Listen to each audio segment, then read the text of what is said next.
1장을 보시겠습니다.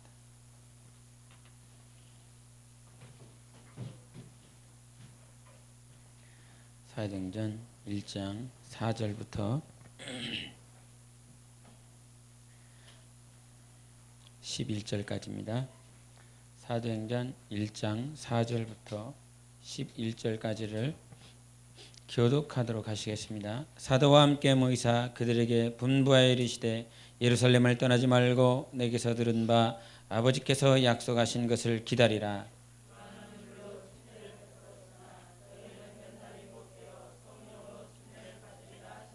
그들이 모였을 때 예수께 여쭈어 이르되 주께서 이스라엘 나라를 회복하심이 이때니까 하니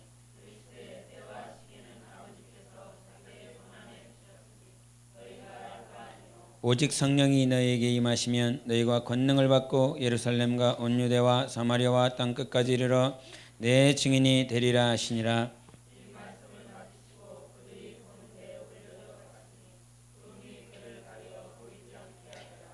올라가실 때 제자들이 자세히 하늘을 쳐다보고 있는데 흰 옷 입은 두 사람이 그들 곁에 서서 이르되 갈릴리 사람들아 어찌하여 서서 하늘을 쳐다보느냐.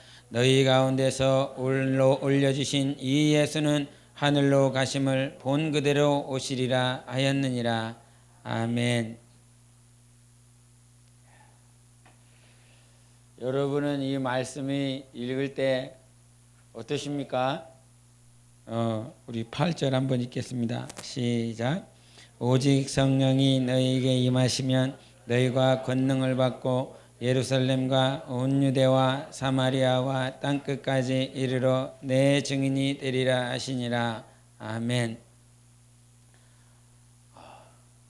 성령을 모시면 나타나는 현상 가운데 우리가 예수님이 하신 말씀은 하나님의 말씀을 생각나게 하셔서 진리로 너희를 인도하실 것이다. 이렇게 말씀을 해주셨습니다. 이 사도행전을 통해서 이 사도행전 누가 기록했죠? 누가 기록했습니까? 누가가 기록했습니다. 누가가 기록했습니다. 근데 누가는 원래 삶 가운데 의사라고 하는 직업을 가지고 살아가는 이였는데 그가 사도 바울을 만나면서 사도 바울을 통하여 복음이 증거되어지고 나타내어지고 그를 통해서 하나님이 하신 일들을 우리 누가복음 1장을 보겠습니다. 누가복음 1장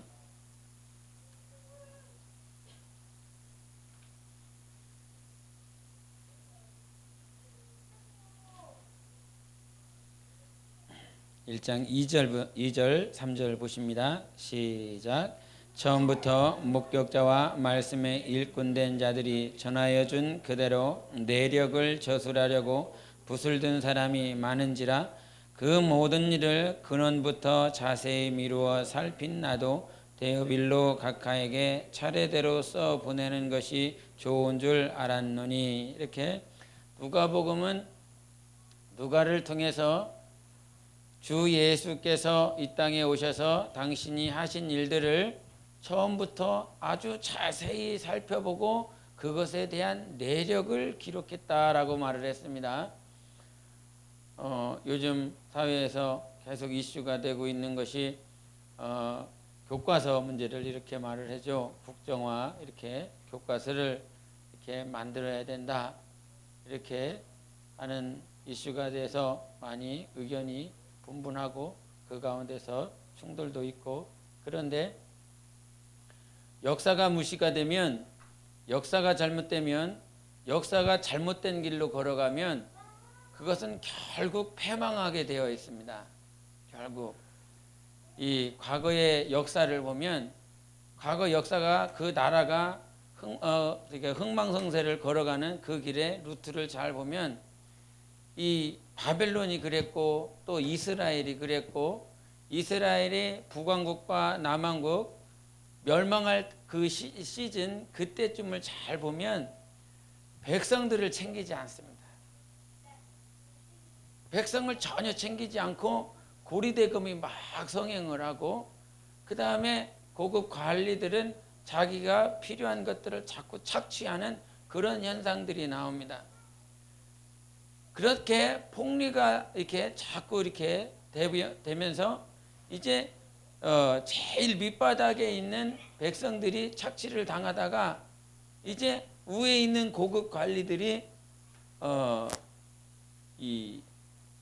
무너지기 시작합니다.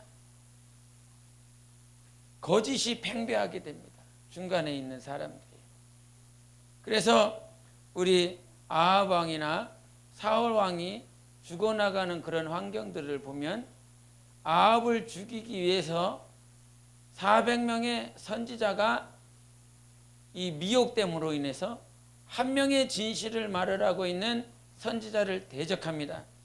근데 그 400명이 한 명의 선지자를 대적하는 그런 환경이 어떤 환경이었냐면 400명이 아합에게 붙어서 계속 그 권세와 자기의 지위를 유지하기 위해서 그 계속 거짓을 하는 것입니다. 아합에게 어떤 말로 거짓말했지요? 가서 전쟁터에 가서 승리할 수 있습니다. 그러나 진실한 선지자는 하나님의 말씀을 받고 그 말씀대로 가서 철불이 당신을 칠 것이다 이런 말. 절대로 이길 수 없다 그렇게 말을 합니다. 이 나라가 망해져 가면 맨 밑에 있는 일반 백성들이 착취를 당하다가 이젠 관리들이 계속 그들이 썩어져 갑니다. 부패해져 갑니다.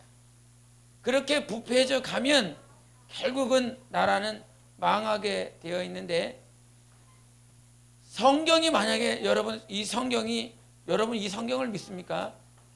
이 성경을 보면 오타도 많이 있는데 그거를 믿으십니까? 창세기에 있는 말씀과 이 모세오경에 하신 그 말씀과 이 성막에 보면 성소에 있는 물건과 지성소에 있는 물건이 히브리에서의 저자가 말한 그 말, 성소에 있어야 될 진설병과 금양단 촛대에 대해서 말을 했을 때 전혀 다르게 말을 합니다. 보여지는 것이 다르다 이 말이죠. 그렇게 기록이 다른 부분들을 여러분은 어떻게 믿을 수 있겠습니까? 만약에 이 성경이 오타가 있고 이것이 잘못되었다라고 한다면 이 성경은 역사거든요.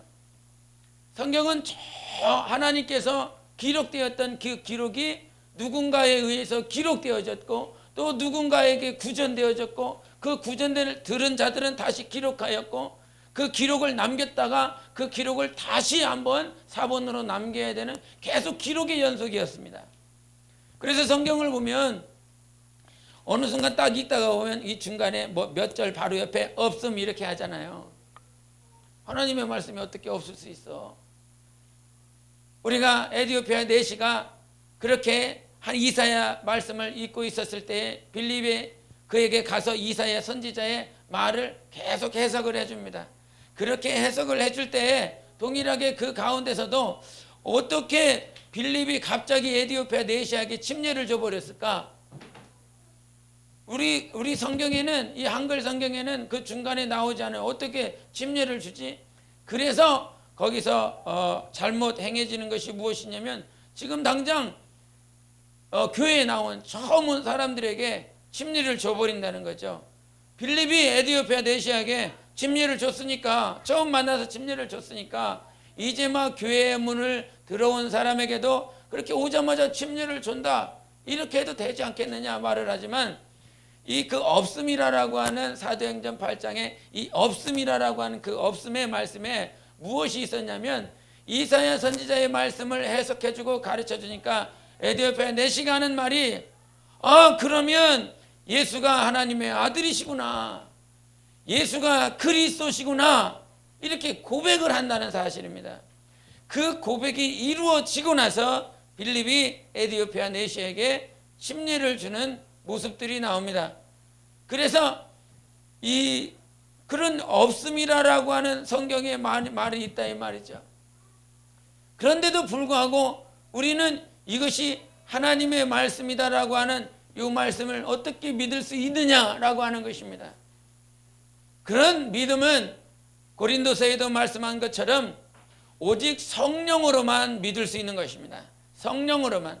이 문자가 없었던 시대에, 그를 알지 못했었던 세대에도 성령은 계속 역사하실 수 있었습니다. 문자가 역사하신 것이 아니라 성령님이 역사하신 것입니다. 성령님이 가르쳐 주시고 성령님이 깨닫게 해주신 것입니다.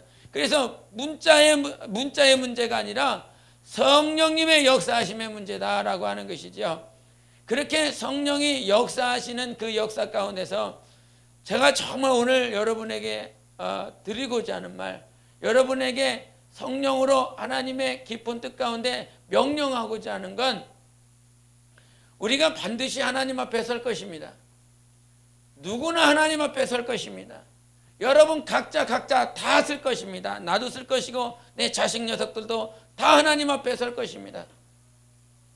제가 목회에 가장 포커스를 두는 건 어떻게 하나님은 가장 사랑하는 자가 될 것인가, 어떻게 하면 하나님을 가장 사랑하는 자로 이 땅에 살면서 신앙생활할 것인가, 그것 단 한 가지입니다. 제가 중국에 있으면서 제 벽에 사랑을 모르고 태어났다 나는, 그런데 예수님 때문에 사랑이 어떤 것인지 알았다. 그리고 이제 내가 그 사랑 안에 살고 있었고, 이제 마지막에 내가 영원한 그 사랑 앞에 나아갈 것이다. 이렇게 제 벽에다가 이렇게 써놓은 글귀가 있었는데, 여러분 이 땅에 살면서 어떻게 하면 가장 주님을 사랑할 수 있을까요? 어떻게 하면 하나님의 그 크신 사랑을 이해할 수 있을까요? 우리 골로새서를 한번 보겠습니다. 골로새서 1장을 보겠습니다.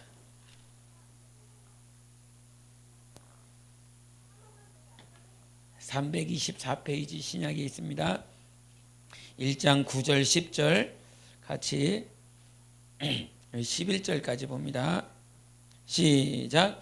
이로써 우리도 듣던 날부터 너희를 위하여 기도하기를 그치지 아니하고 구하노니, 너희로 하여금 모든 신령한 지혜와 총명의 하나님의 뜻을 아는 것으로 채우게 하시고, 주께 합당하게 행하여 범사에 기쁘시게 하고 모든 선한 일에 열매를 맺게 하시며, 하나님을 아는 것에 절하게 하시고 그의 영광의 힘을 따라 모든 능력으로 능하게 하시며, 기쁨으로 모든 견딤과 오래 참음의 12절도 우리로 하여금 빛 가운데서 성도의 기업의 부분을 얻기에 합당하게 하신 아버지께 감사하게 하시기를 원하노라. 아멘.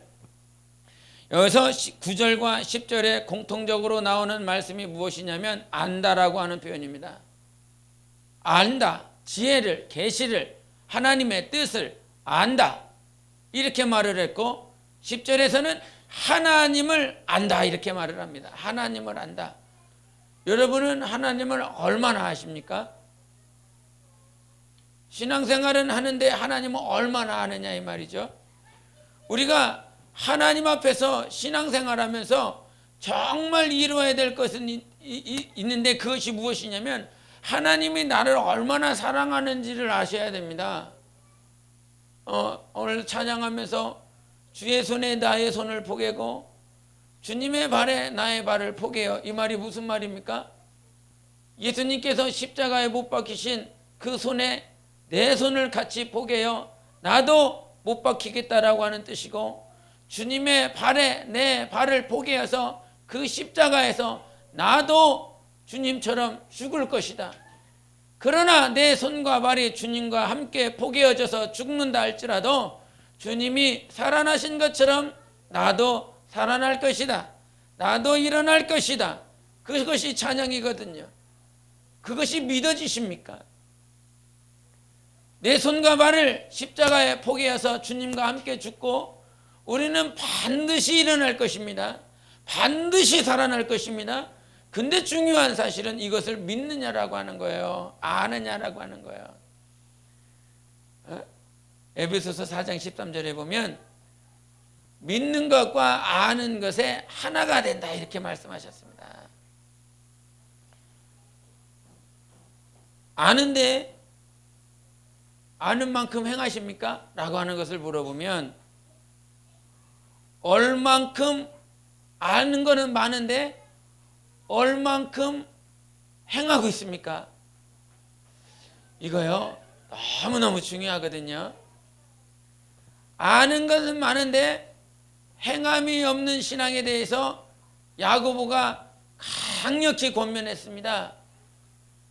아는 건 많은데 그 안다라고 하는 것을 믿는 것으로 착각하는데 그 믿음이 있다라고 할지라도 행함이 없으면 그거는 죽은 신앙이다, 죽은 믿음이라고 그랬습니다.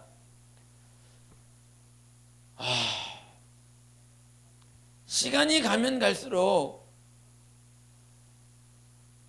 우리가 많이 깨져야 되는데 그 깨진다라고 하는 건 내가 행하지 않고선 깨지지 않습니다.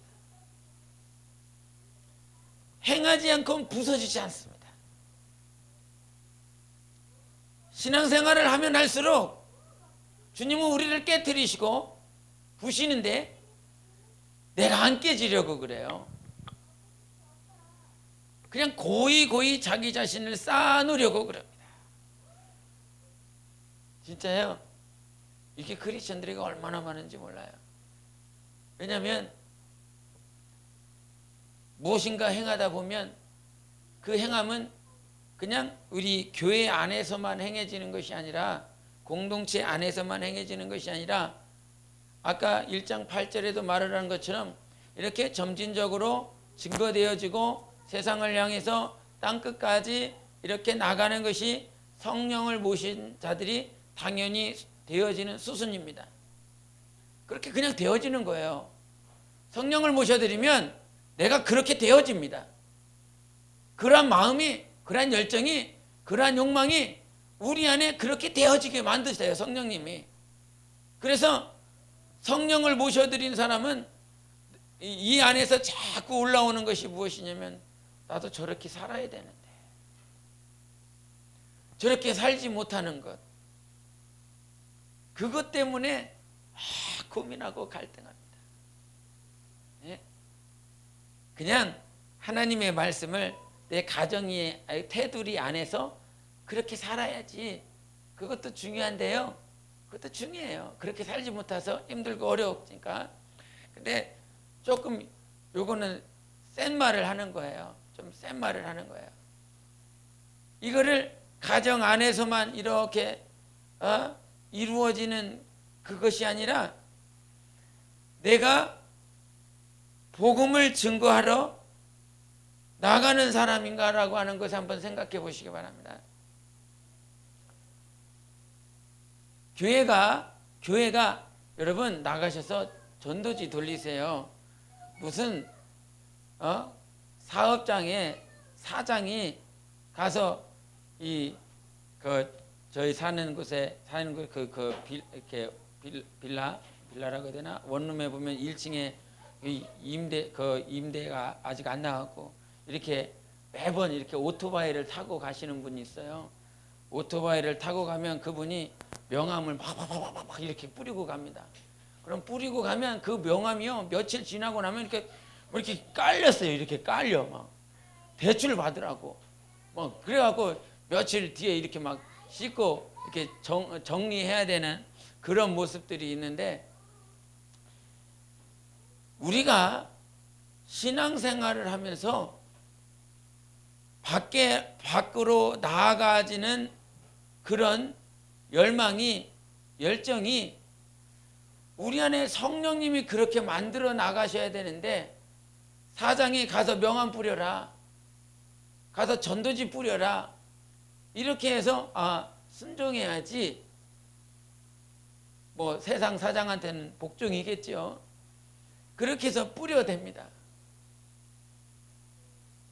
여러분, 복음은 목사가 복음을 전하라고 하는 것이 아니라 내 안에 계신 성령님이 하라고 하는 겁니다.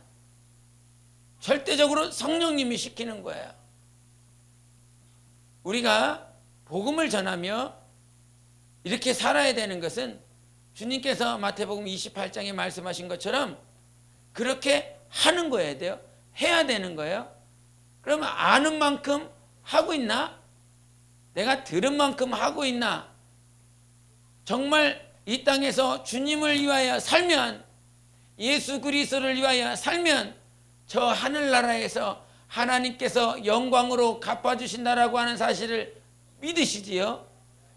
그러면 그렇게 사십니까? 라고 하는 거예요.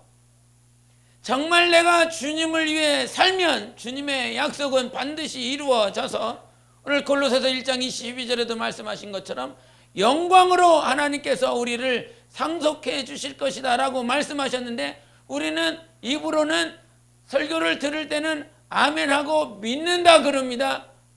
그러면 그렇게 사느냐라고 물어보면 우리는 어느 순간 벙어리가 돼요. 센 말을 하는 거예요. 좀 센 말을 하는 거예요. 여러분이 어떻게 듣는지 모르겠지만 센 말을 하고 있어요. 조금 센 말을 해요. 영혼이 성장을 해나가요. 성장을 해나가다 보면 성장을 하다 말고 이 한 텀을 넘어가야 되는데, 이 한 텀을 넘어갈 때 제가 그랬어요. 제가 이 넘어가야 되는 그 텀에서 성령을 모셔드리고 어느 순간에 성령을 모셔드리니까 성경을 보니까 성령 모신다라면요 헷가닥 다 변해버리더라.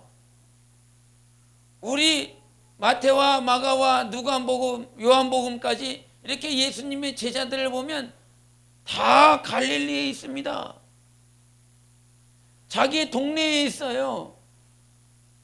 그런데 예수님께서 부활 승천하시고 성령을 모셔드리고 나니까 그들이 변하기 시작합니다. 누가 변하게 해요? 성령님이 변하게 합니다. 성령님께서 베드로와 요한이 가서 복음을 증거하게 하고, 베드로가 복음을 증거하고, 빌립 집사가 복음을 증거하고, 스데반이 유대인들 앞에서 강력하게 성령이 충만하여 복음을 증거하고, 7 집사들이 복음을 증거하고, 12 사도들이 복음을 증거하고, 그 복음을 증거했더니 하루에 5,000명씩 회개하며 돌아오는 역사가 누가 시키는 것? 성령님이. 목사가 시키는 것이 아니라 성령님이 한다 이 말이에요. 제가 설교를 하면서 지금까지 거의 복음을 전해야 된다라고 하는 이런 메시지는 거의 전하지 않았습니다. 여러분이 아시겠지만 복음을 전해야 된다라고 하는 이 주제로 그렇게 많이 이렇게 전해본 일이 없어요. 근데 복음을 전해야 되는 건 여러분의 사명이어야 됩니다. 성령님이 우리 안에서 꿈틀대게 하는 열정이에요. 그 열정이 성령님이 주시는 거예요. 성령님이. 복음은 성령님이 전하게 하신다. 3번 시작. 복음은 성령님이 전하게 하신다. 복음은 성령님이 전하게 하신다. 복음은 성령님이 전하게 하신다. 아멘. 그 성령께서 전하게 하시는 역사가 여러분 삶 가운데 있어야 되는데, 복음을 전할 때 이런 게 있더라고요. 나도 복음 전하고 싶어. 나도 예수 증거하고 싶어. 마음이 막 이렇게 막 있어요. 근데 이거 하려니까 쑥스럽고, 이거 어떻게 해야 될지 잘 모르겠고, 이거 어떻게 해야 되나 이렇더라고요. 마음속에 어떤 생각이 있냐면, 누가 나를 좀 인도해 줬으면 좋겠다. 나 복음 전하고 싶은데. 나 혼자 처음에 나가려니까 너무 이렇게 한 거예요. 그래서 못했어요. 아주 못했어요. 누가 조금만 인도해 줬으면 할 수 있을 것 같은데. 여러분, 기도를 인도하기도 하죠. 모임을 인도하기도 하죠. 여러분 지금 인도하고 있잖아요. 모임에서, 작은 모임에서, 그룹에서 찬양을 인도하잖아요. 여러분, 복음을 전하기 위해서 인도하십니까? 라고 한 거 생각해 보세요.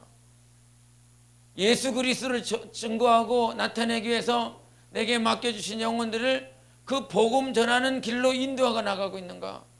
이거 대단히 중요한 사실입니다. 제 경험을 말을 하는 거예요. 누가 나를 조금만 인도해 줬으면 그거 할 수 있을 것 같은데. 근데요, 그런 소원을 하나님께서 이루어 나가게 해주셨어요. 하나님께서 없으니까 주변에 나도 또 못하니까 하나님께서 환경을 바꿔주셔서 그렇게 인도할 사람을 만나게 해주셔서 그렇게 하게 해주셨어요. 그러면서 성장의 폭을 넘어갈 수 있었어요. 이제 그런 폭을 말을 하는 것이 아닌데, 그 과거의 폭을 말을 하는 것이 아니라 이제 주님 앞에 설 날이 분명히 있는데, 주님 앞에 서는 그날에 하나님의 나라를 위하여 사시기 바랍니다. 하나님의 나라를 위하여 살다 가시기 바랍니다. 조신양 목사를 위해서가 아니라, 우리 교회를 위해서가 아니라, 이 건물 덩어리를 위해서가 아니라, 여러분 정말 자각하셔야 돼요. 하나님의 나라를 위하여 살다 가야 됩니다. 하나님의 나라를 위하여서 내 영혼과 내 가정과 내 자손과 내 물질까지라도 하나님의 나라를 위하여, 여러분이 안다 그러지요? 아멘 한다 그러지요? 하나님의 나라를 위해서 살리라. 내가 주님을 위해서 살리라. 내가 죽어도 주를 위하여, 살아도 주를 위하여 내가 살리라. 아멘하고 믿는다라고 말을 하는데, 그렇게 살아가는 퍼센테이지가 얼마나 될까라고 여러분에게 자문해 보세요. 스스로 물어보세요. 내가 주님을 위해서 얼만큼 사나? 24시간을 놓고 24시간을 놓고 내가 주님을 위하여 사는 시간이 얼마일까?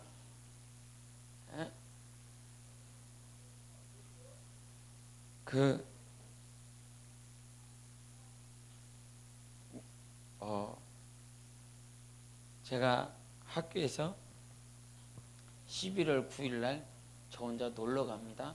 죄송합니다. 저 혼자 놀러 갑니다. 놀러 가게 생겼습니다. 학교에서 저기 뭐 야유회 가자고 그래서 저 그날 수업이 있습니다. 그랬더니 안 됩니다. 이렇게 오셔야 됩니다. 그 교수들한테 말을 하고 수업 빼먹고 오세요.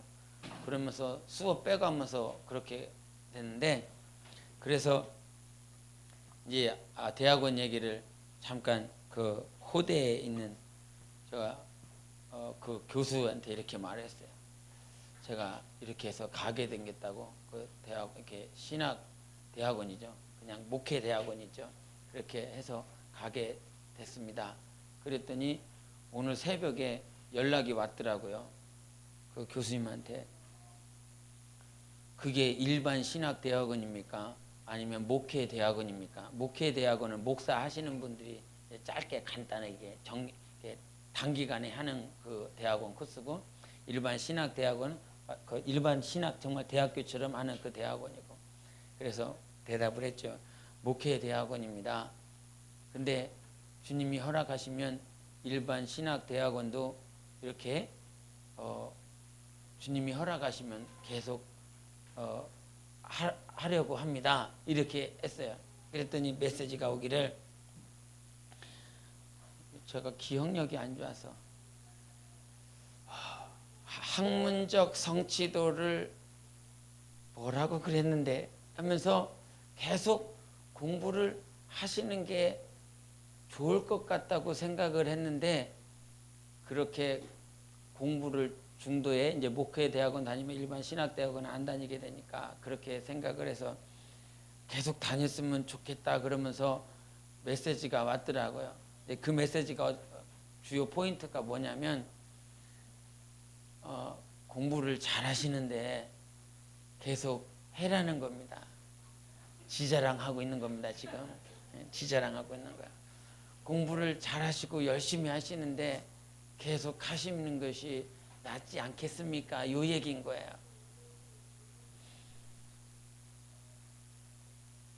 제가 요 얘기를 왜 하냐면, 지자랑하려고 하는 얘기가 아니라, 제가 생각해봐요. 그 메시지를 저희 사무한테 보여줬어요. 그랬더니 저희 사무가 이거 하면 박사 된대요. 이거 하면 교수 된대요. 그러니까 뭐 되겠지, 뭐 지까진 거 뭐 이렇게 하면 되겠죠. 근데 제가 거기서 느끼는 것이 무엇인지 압니까? 하나님의 나라를 위해서 살아라. 제가 교수질하고 돌아다니면 우리 목사님 교수예요. 여러분은 자랑 아닌 자랑, 헛자랑이 될 수는 있겠지만, 이 땅에서 제가 교수라고 하는 그 자리를 가지고 있으면 제가 어떻게 될까요? 여러분 한번 생각해 보세요. 상상해 보세요. 그냥 교수질을 하기 때문에 앞에 대한 장래에 대한 미래에 대한 염려가 덜할 것입니다. 그렇지 않겠어요? 안정적인 직장이 생긴다는 말이에요. 안정적인 직장이. 그리고 안정적인 고정적인 수입이 생긴다는 말이에요. 그렇지 않겠습니까? 제가 교수질을 하면. 그러면 생각해 보세요. 내 마음이 어떻게 될까요? 제 마음이 어떻게 될까요? 여러분, 과거에 수많은 목회자들이 무엇이 안정적으로 되어지면 그때부터 변질됩니다. 여러분도 마찬가지입니다. 안정적이지 않으니까, 변수가 있으니까 어떻게 내일이 어떻게 될지 몰라. 내일 빚을 갚아야 되고 내일 뭔가 이렇게 해결이 돼야 되는데 아무것도 안 보여. 그러면 어떻게 돼요? 주님 의지하잖아요. 근데 모든 것이 안정적이야. 아무런 문제가 없어. 그때부터 변질하는 거예요. 그때부터 타락하는 거예요. 성경의 수많은 왕들, 수많은 선지자들의 모습들을 보면 그들의 타락하는 그 포인트가 안정적으로 모든 것이 구비됐어요. 특별히 누구를 보면 알아요? 솔로몬을 보면 알아요. 그렇게 전쟁으로 자기 아버지가 전쟁으로 사울이 죽일까봐 도망다니고 막 갈 때는 어떻습니까? 성경에 시편 기록되고 정말 그와 같이 하나님께서 성령으로 이루어진 것들이 얼마나 많이 기록되어져 있어요. 그러나 그것이 안정되어지고 성전이 지어지고 그리고 솔로몬이 모든 것들이 평안히 있게 됐어요. 하나님께서 그렇게 만들어 주셨어요. 그럼에도 불구하고 그 평안으로 말미암아 그가 조금씩 타락하여져서 그가 죽을 때쯤에는 자기 와이프들이 얼마나 많은지 몰라요. 그건 저 첩과 자기 왕비가 해갖고 다 합쳐서 1000명이에요. 그 첩과 왕비들이 들어오면서 얼마나 많은 우상을 가지고 들어왔는가. 저는 정말 주님이 그거 사명으로 주지 않으면 그런 거 안 하지요. 왜? 주님 앞에 설날을 생각해야 되거든요. 아멘이십니까? 주님 앞에 설날을 바라보셔야 돼요. 주님 앞에 지금 내가 뭘 할 것인가. 선교사들이 그 선교지를 가서 선교지를 들어갈 때 죽을 마음을 가지고 달려나가고 있어요. 지금도 그 중동이나 복음을 향하여 들어가는 그 지역들을 통해서 지금도 순교하는 자들이 페이스북이나 매스컴을 통해서 유튜브나 찾아보면 계속 올라옵니다. 지금도 죽어나가고 있습니다. 하루에 수십 명씩, 많게는 수백 명씩 지금도 죽어나가고 있고 그렇게 선교사로 나갔었던 선교사들이 지금도 죽어나가고 있는데 직장이 안정이 되고 가정이 안정이 되고 모든 것들이 세상적으로 말하는 평안케 되는 그 삶을 사람들이 이 안에서 살아가려고 그래요. 여러분 각자를 살펴보세요. 조금이라도 편하게 되기를 원한다 이 말이에요. 조금이라도 안정적이길 되기를 원한다 이 말이에요. 그러나요, 그렇게 해서 영혼이 자라는 거 아니요. 사람의 욕심은 한도 끝도 없어요. 계속 뭔가 평안하려고 합니다. 안식하려고 그럽니다. 그러나 사람들이 뭐 하지 않으려고 해요? 죽으려고 하지 않아요. 복음을 위해서 죽으려 하지 않습니다. 여러분이 이 소리를 맨날 듣는 소리로 들으면 지금 아무것도 못 깨닫는 거예요. 정말 죽으려고 사는가 이 말이에요. 죽으려고 사는가. 죽기 위해서 사는 인생, 주님을 위해서 죽는 인생, 이렇게 죽기 위하여 사는 인생이 돼야 되는데 자꾸 살려고 하는 인생이 되고 있어요. 이거를 그래서 지금 제가 자꾸 세다고 그러는 거예요. 이 안에서 받아들이기 힘들어요. 받아들이기 힘들다 이 말이에요. 그러나 그렇게 살아야 그렇게 살아야 주님의 사랑을 가장 크게 경험할 수 있고 하나님이 나를 얼마나 사랑했는지 알 수 있습니다. 복음을 전하는 그 환경에 여러분이 날마다 있어야 돼요. 내년 표가 사랑으로 삶 가운데 거듭나자 이겁니다. 기억하셨죠? 목자 모임에서도 말을 안 했는데 여기서 말을 하네. 사랑으로 삶 가운데 거듭나자 이거거든요. 내가 들어가지 않으면, 여러분의 삶 가운데 들어가지 않으면 사랑이 뭔지 몰라요. 깨달아지지도 않아요. 내 자식을 포기해야 된다라고 하는 것이, 내 자식을 내려놔야 된다라고 하는 이 말이 무슨 말인지 몰라요. 우리 인도에 김시현 선교사님이 계시잖아요. 그 선교사님이 가끔 이렇게 글을 올리면 자기가 사역을 하러 가야죠. 당신이 사역을 하러 가야 되면 남편은 저기 트리치라라고 하는 그 기차로 한 12시간 떨어진 곳에 거기서 사역을 하고 있고, 당신은 첸나이라라고 하는 곳에서 사역을 하기 때문에 자기가 사역을 해서 이렇게 다른 지역으로 가면 자기 자녀가, 딸이 3명이 있는데 그 3명을 관리해 줄 수 있는 사람이 없는 거예요. 감기가 잔뜩 걸렸는데 그 아이들을 놓고 그 사역을 하러 가야 되는 거예요. 그렇게 가면서 우리 아이들을 위해서, 사역을 위해서 기도해 달라고 이렇게 몇백 킬로 되는 거리를, 몇 시간 걸려서 가야 되는 거리를 그렇게 갑니다. 여러분, 내 아이를 내려놔야 된다라고 하는 거, 모임 때 아니면 새벽 기도 때 우리 그 아이들이 이렇게 모임이 있으니까 집안에다가 다 두고 와야 되잖아요. 때론 와야 될 때도 있잖아요. 그런데 집에서 누가 아이를 봐주는 사람이 있으면 상관없는데 그렇게 봐주지 못하는 상황인데도 불구하고 그 아이들을 이렇게 놓고, 중국에서 이렇게 막 움직이고 애들을 새벽 기도해야 된다고, 모임해야 된다고 애들만 남겨두고 이렇게 가버리고, 밤을 애들만 이렇게 지네들끼리만 이렇게 새라고 이렇게 중국 애들한테 말을 하면 도저히 이해할 수가 없는 반응이 나옵니다. 그걸 어떻게 하냐고, 애들만 어떻게 남겨놓냐고.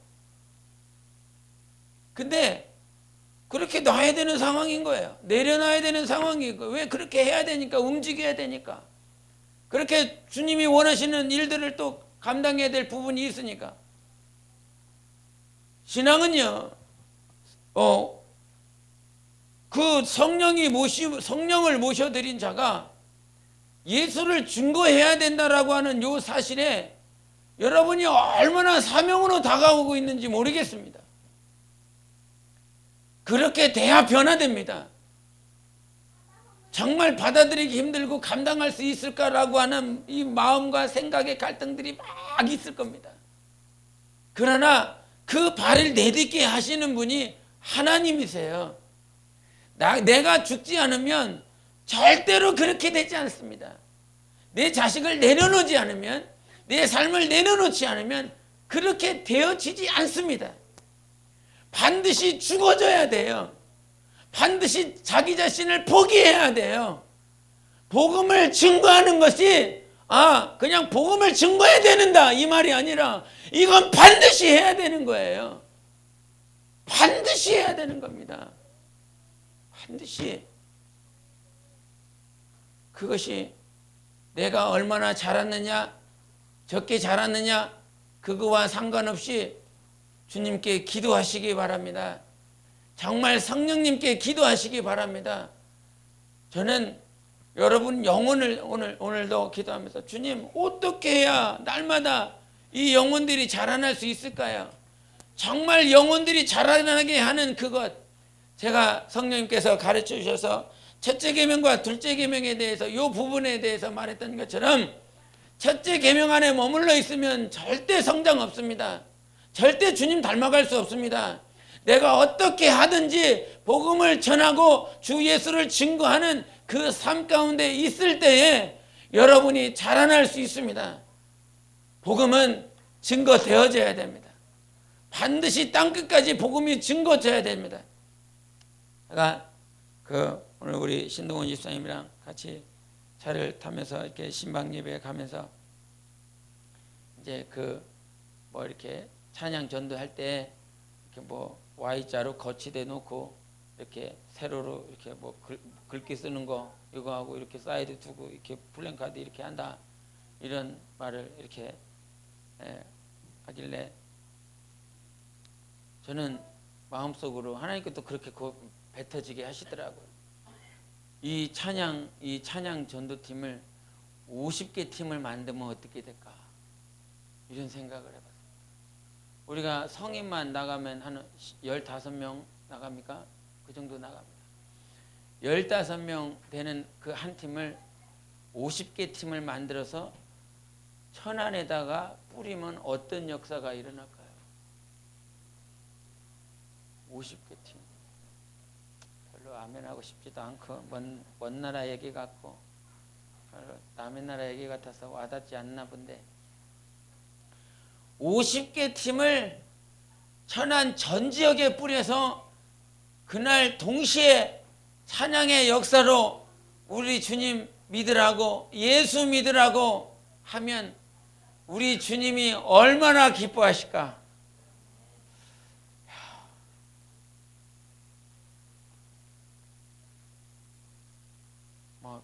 우리 주님이 기뻐하시는 것 같아요.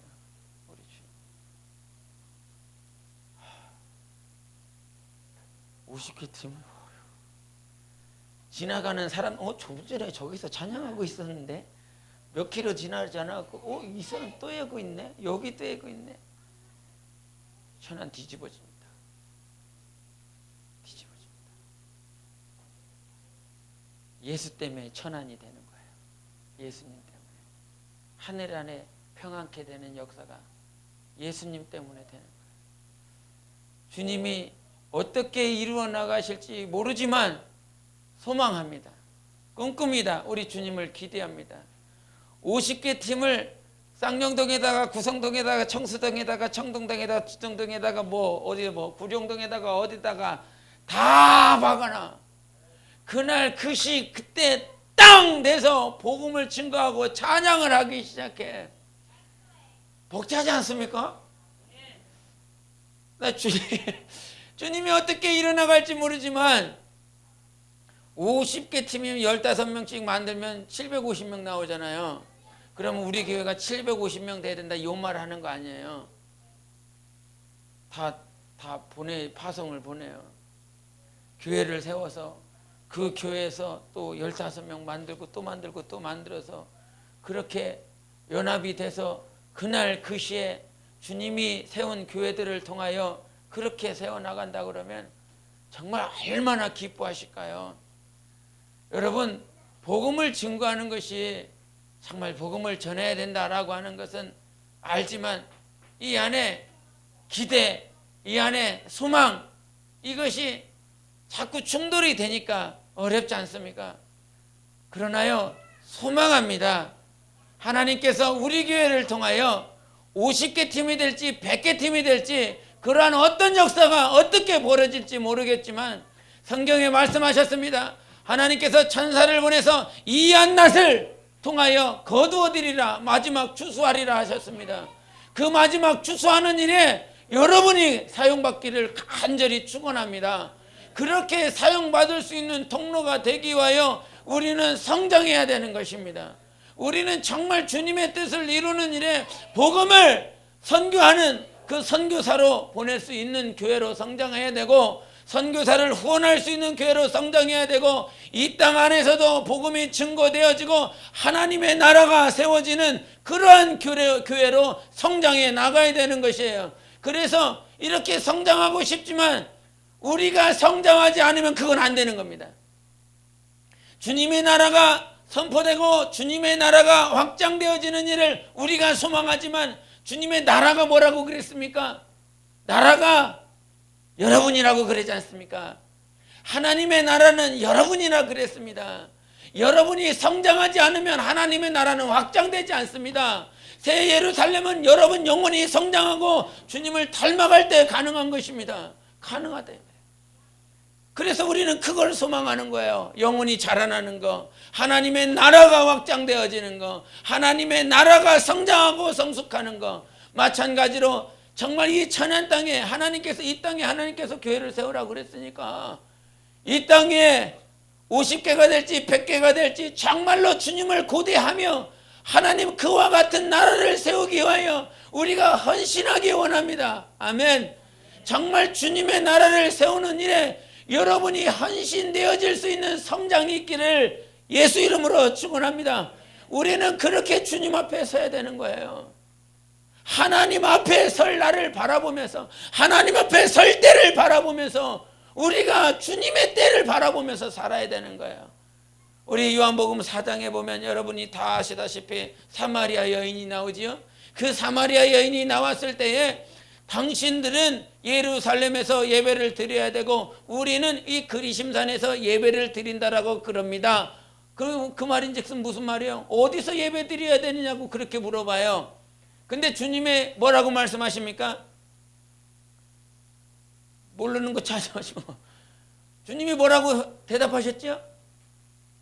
우리들은 산에서 예배 드리는데 당신들은 예루살렘에서 예배 드려야 된다고 말합니다. 그랬더니 예수님이 뭐라고 그래요? 그냥 아신다 생각하고 주님이 이 사마리아 여인은 장소를 얘기를 하는데 예수님은 뭐라고 말해요? 장소를 말하지 않고 때를 얘기해요. 너희가 아버지께 예배할 때가 온다는 거예요. 신령과 진정으로 예배할 때가 온다는 거예요. 때가. 사마리아 여자의 관심은 뭐예요? 장소의 문제예요. 자기가 예루살렘으로 갈 수 없으니까. 날마다 그리심산에서 예배 드리는데 유대인들은 예루살렘에서 예배 드려야 된다고 그러는데 갈등이 일어나는 거죠. 내가 예배를 잘못 드리고 있는 건 아닌가. 예루살렘에서 가서 날마다 예배 드려야 되는 건 아닌가. 그렇게 관심을 갖고 질문을 드렸더니 예수님은 장소의 문제가 아니라 때의 문제라고 하는 거야. 때. 그래서 아버지께 신령과 진정으로 예배 드릴 때가 온다라고 하는 것입니다. 그 때는 이미 왔어요. 신령이 무엇입니까? 성령님이지요. 진정이 무엇입니까? 진리입니다. 성령과 진리로 예배 드릴 때가 왔다는 거예요. 그래서 이제는 장소의 문제가 아니라 때의 문제예요. 오늘도 나는 예배를 드리는 것입니다. 성령과 진리로 예배를 드리는 것입니다. 그와 같이 하나님의 때에 맞춰서 하나님의 때가 자꾸 되어진 거예요. 하나님의 때, 복음을 전하며 예수를 증거하며 성령과 진리로 복음을 증거하는 예배하는 사람들, 말씀을 받고 그냥 말씀 받았다라고 끝나는 것이 아니라 정말 삶 가운데 돌아가서 그 말씀대로 살아보려고 애쓰시지요. 애쓰고 계시고 있다고 듣고 있습니다. 잘 되지 않아서 막 힘들고 어렵고 막 이럴 때 이런 모습들이 여러분에게 있다고 들었습니다. 여러분만 있겠습니까? 저도 있습니다. 네. 주일날 간절하게 하나님 앞에 살라고 그러는데 간절함 가지고 살라고 그러는데 어떻게 좀 간절해지십니까? 안 간절해지십니까? 네. 말씀은 들었지만 그 말씀대로 살아가지 못하는 모습 때문에 하나님 앞에 기도하게 돼 있고 그래서 정말 삶 가운데 예배드리는 삶을 살아가시기 바랍니다. 장소의 문제가 아니에요. 교회에 와서만 예배드리는 것이 아니라 집에서만 하는 것이 아니라 항상 신령과 진정으로 하나님 앞에 예배드릴 때가 온다라고 하는 사실입니다. 그래서 그때가 이미 도래하였고 이 때를 우리가 살고 있어요. 예배드리는 삶을 살아가고 있습니다. 그 예배를 통하여 우리가 소원하는 것이 있는데 단지 여러분만 예배하지 마시라 이 말이죠. 예배를 세상 밖으로 예배를 불신자들을 향하여 정말 우리 안에 갇혀 있지 마시고, 그래서 저 토요일 날만 찬양 전도를 하는데 제 속에서는요, 하루 갖고 되겠나, 하루 갖고 되겠나. 매일 복음 전해도 현찮은 판에 일주일에 한 번 해갖고 되겠나. 제가요 속으로 얼마나 고민을 했는지 몰라요. 원래 우리가 전도가 11월까지지 않습니까? 11월까지만 이렇게 하기로 했어요. 9월, 10월, 11월 이렇게만 하기로 했어요. 근데 하는 게 잘하시더라고. 의외로 상상외로 잘하시더라고. 그래갖고 주님이 하게 하시는 거니까 상상외로. 그래갖고 인형반들이 제가 봤을 때 B를 받은 것 같아. B를 받았어. 야, 이거 B를 완전히 받았는데, 이거 뭐 서툰 모습도 있죠. 이렇게 겸연쩍은 모습도 이렇게 있죠. 근데 그거를 보면서 뭐 예수 전하세요, 외침 전도 맨 처음에 할 때는 목사님 어떻게 해요 이거를 이렇게 목사 눈치 보더니만, 그래도 요즘은 그나마 이렇게 막 하려고 그러시더라고. 뭐 목사님 저부터 이렇게 막 했을 때가 엊그제예요. 근데 계속 이렇게 하면서 하나님께서 여러분들의 이렇게 이끌어 가시는 모습이 이렇게 선해 보입니다. 때로는 그러면서 막 때로 이게 왜 11월 달까지 했냐면, 12월도 하면 목사님 좋아요. 좋아요. 무슨 제 찬양을 내려간다 그래요. 찔러 죽음 당할까봐, 제가 여러분들한테 순교 당할까봐, 아유, 내 마음 같아서는 계속. 그래서 저번에 한 번 왔을 때 우리 비가 와도 복음을 전하십시다 그랬더니 다들 아멘 하시더라고. 그때 눈이 와도 복음을 전하십시다 다 아멘 하시더라고. 그래요? 하겠다고 했으니까 해자. 그래서 결단했어요. 그래서 시험에 드지 마세요. 눈 오는데 목사님께 와갖고 찬양하러 간다고. 비 쭉 장마철. 내년 2016년도 장마철 돼가고 비 쭉 저 속옷까지 다 젖어. 제가 얼마나 이게 감사하는지 몰라요.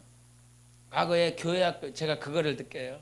교회학교 애들하고 제가 선거에서 개척해갖고 교회학교 애들하고 그 아파트 앞에서 버스 이렇게 지나가는 이렇게 도로 맞은편에서 그때 한 10명 됐을 거예요. 이 녀석들 이렇게 어린 교회학교 이 녀석 다 율동하게 만들어갖고 여기 선생님들이 다 준비를 했죠. 나가서 율동하게 하고 저는 기타 들고 찬양하고 생목소리로 막 해는 거죠. 생목소리. 우리 신동훈 집사님, 제가 목사님한테 제일 부러운 게 있습니다. 목소리. 그때부터 했기 때문에 그런 거예요. 제가 찬양도 못했던 사람입니다. 그 찬양에 도래가 안 올라갔었던 사람이에요. 근데 그렇게 애들하고 복음을 전하다가 말고, 그러니까 좀 잘해라고. 빨리 가, 찍고 빨리 가. 빨리 찍어. 가. 이제 가. 저 뒤로 가. 뒤로. 꼴보기 싫어. 뒤로 가. 자, 그랬는데 그때 복음을 전하면서 그 장마철에 막 비가 막 쏟아지는 거예요. 얼마나 쏟아지는지 몰라요. 진짜 장맛배야. 얼마나 막 쏟아져요. 그 기도는 하고 있어요. 지하에서 애들이랑, 하나님 우리가요 복음 전도하러 가면요 비가 멈춰지는 역사가 있게 해주세요. 이렇게 막 기도했단 말이에요. 그러고 막 기도해, 주님 이렇게 해달라고. 그래서 이제 기도 다 끝났어요. 조금이라도 빗소리가 들리니까 조금 더 막 연장해갖고, 그쯤은 나가야지 하면서 더 연장하면서 했는데 안 되더라고. 그래서 애들하고 다 나가, 야 가자 이제 가자 하면서 이게 지하를 이렇게 나갔어요. 올라가서 계단 위로 올라갔어요. 올라갔는데 가자마자 더 굳세어지는 거죠. 더 굵어졌어요. 소리가 더 커졌어요. 야, 이걸 애들 데리고 조그만 녀석들, 거의 이런 녀석들을, 싸가지 없는 녀석들을 데리고 나갔거든요. 그렇게 나가서 이렇게 하기 시작했어요. 근데 그렇게 굵은 비가 쏟아지니 5분 안에 다 젖었어요. 다 속까지 다 젖었어요. 그 기타를 뭐 생각할 겨를도 없어요. 기타 이거 젖으면 이거 상할 텐데 이거 생각할 겨를도 없어요. 그냥 무조건 나갔어요. 나가서 버스 정류장 옆에서 애들 딱 세우고 우리 교사들 세우고 저 기타 치고 막 들리겠습니까? 그 굵은 빗방울로 쏟아지는데 찬양하는 소리가 들리겠습니까? 지나가던 버스에 있는 사람들이 미친놈들 이렇게 하면서 쳐다보는 것 같아요. 애들 잔뜩 세워놓고 피를 잔뜩 쏟아지지 기타 들고 소리는 하나도 안 들리지. 그러면서 복음을 전하고 있으니 속으로 버스에 있는 사람들이 에라이 미친놈들아 빨리 들어가라 이런 식으로 쳐다보는 것처럼 다 이렇게 시선이 마주치는 거예요. 거리에는 아무도 없어요. 비가 오니 당연히 없죠. 버스 타는 사람 몇 명 빼고는. 그렇게 하고 나서 한 4, 50분을 했나 봐요. 애들대로 그렇게 비를 잔뜩 맞춰가면서. 그리고 비 잔뜩 맞고 교회에 들어갔죠. 교회에 들어가서 기도합니다. 다른 날 같으면요 그렇게 햇볕 짱짱하고 이렇게 좋은 날씨 가운데서 찬양전도 하고 딱 들어오면 하나님 감사합니다, 하나님 좋아요 이렇게 해요. 기도를 그렇게 그런 식으로 해요. 근데 비 잔뜩 맞고 들어왔어요. 주님 비가 멈춰야 되는데 비가 안 멈췄어요. 사람들이 쳐다보기를 미친놈들처럼 쳐다봤어요. 우리 조그마한 아이들을 쳐다보면 이 아이들을 정말 측은한 마음들이 막 생기는 거죠. 이 아이들에게 정말 못할 것을 시키는 것 아닌가 그런 생각도 들고. 그렇게 돌아와서 무릎 꿇고 잔뜩 젖어갖고 바닥도 당연히 쳤지요. 바닥도 다 쳤죠.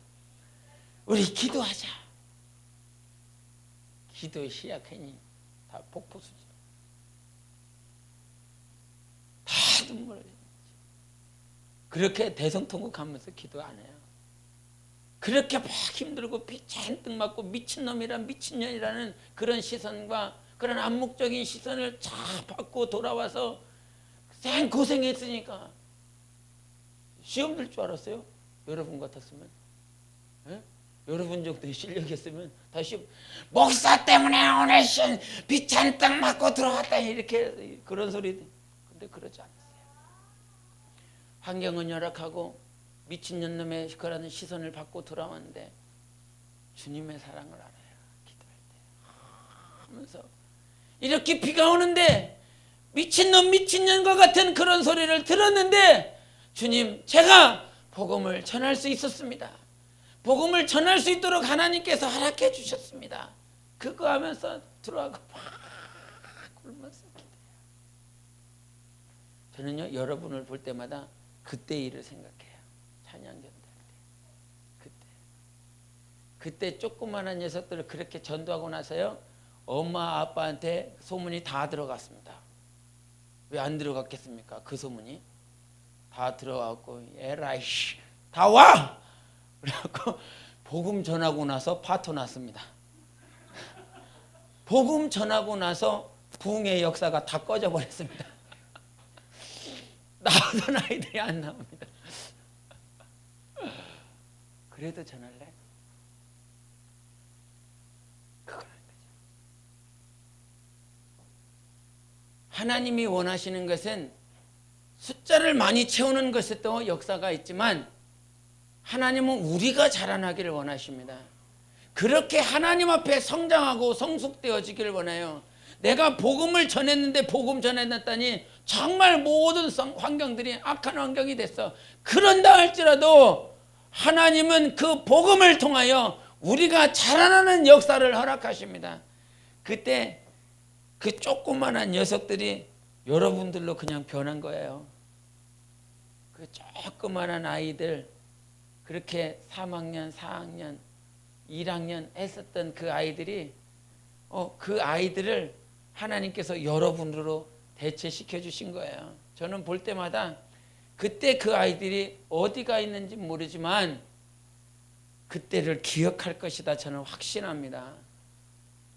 그 씨앗이 그때는 다 이렇게 흩어지는 씨앗 어린아이들이 다 그렇게 흩어졌지만 지금 지나서 여러분이 다 그렇게 여러분인 거야. 그 아이가 이 전도사님이고 이 아이가 권사님이고 이렇게 다 바뀌어져 있어요.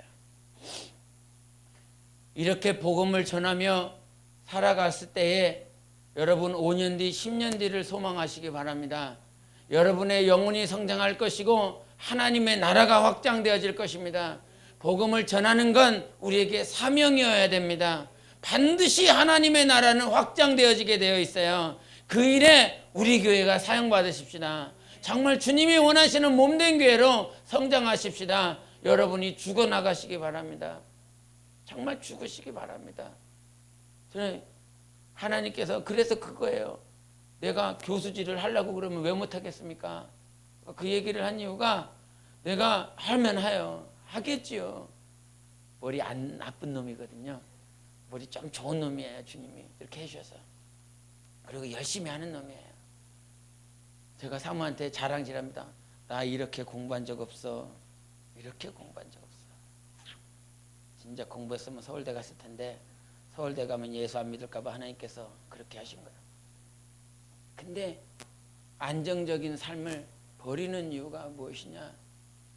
복음을 전하고 하나님의 나라를 위해서 내가 잠시 잠깐 오면 주님 앞에 설 건데 교수질 해갖고 뭔 소용이 있어요? 네? 정말 하나님의 나라를 위해서 한 영혼을 위해서 죽는 일에 사용을 받아야지. 네? 이 땅에 나 자신을 포기하시기 바랍니다. 힘들겠지만 어렵겠지만 나 자신을 포기하고 한 영혼을 살리는 일에 주님의 나라를 위하여 사는 일에 헌신되어지는 여러분 되시기를 예수 이름으로 축원합니다. 기도하시겠습니다. 이 시간 기도하실 때 정말 하나님이 원하시는 복음 증거 증인이 되게 도와주세요. 예수로 말미암는 성령으로 말미암는 증인이 되게 도와주시옵소서. 내가 죽지 아니하면 안 되겠사오니 죽을 수 있도록 성령님이 인도해 주시고 성령으로 살아가는 주님의 몸된 게 모든 지체들이 되게 해달라고 예수 외치고 기도하시겠습니다.